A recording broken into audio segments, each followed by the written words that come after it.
नमस्कार सर, माझे नाव हर्षदीप संजय शेंडे. मी जिल्हा परिषद हायस्कूल सरूळचा विद्यार्थी. मी बनवलेल्या प्रोजेक्टचे नाव आहे वॉटर डिस्पेन्सर मशीन, म्हणजेच पाणी वितरण यंत्र. या यंत्राचा वापर या यंत्रामुळे आपण पाण्याचा अपव्यय टाळू शकतो. म्हणजे आपल्याला पाहिजे तितकेच पाणी आपण घेऊ शकतो. हे मशीन आपल्याला उन्हाळ्यामध्ये जास्त कामी येतं, कारण यामध्ये हे ऑटोमॅटिक मशीन आहे. यामध्ये सेन्सर आहे. हे सेन्सर असं काम करते की आपण जर त्याच्यावर एखादी भांडं ठेवलं, ते भांडं ठेवलं त्यातून पाणी निघेल. ते जर भांडं आपण उचललं तर त्यामधून पाणी निघणं बंद होईल. तुम्हाला मी एक डेमो करून दाखवतो.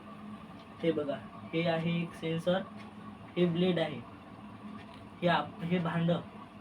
हे जर आपण याच्यावर असं ठेवलं तर यामधून पाणी निघेल.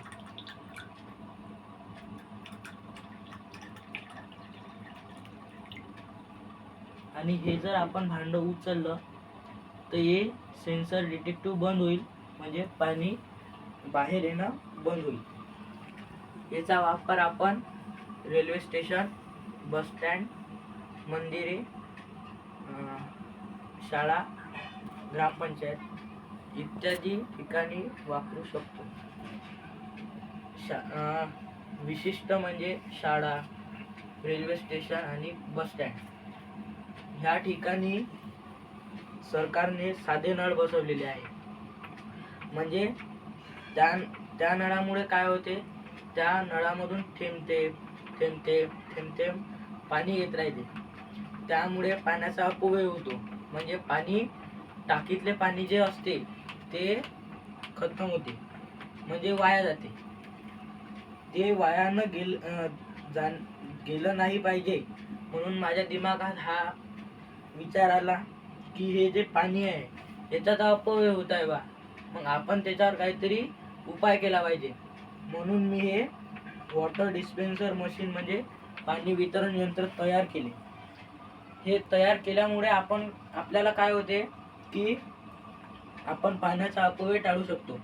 म्हणजे आपण जर नळ बंद करून हे जर मशीन लावली तिथे, तर पाण्याचा अपव्यय टाळतो. म्हणजे याच्यावर एक सेन्सर डिटेक्टिव्ह असल्यामुळे यामधून आगाऊचे पाणी बाहेर पडणार नाही. आपल्याला पाहिजे तितकेच पाणी घेऊ शकतो आपण. हे बनवण्याकरिता मला 150 रुपयाचा खर्च लागला आहे.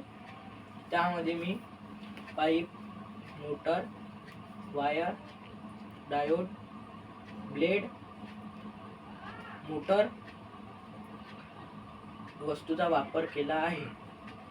हे मशीन सर खूप महत्त्वाचे आहे आपल्यासाठी, कारण आपल्या देशामध्ये कमी प्रमाणातच पाणी आहे.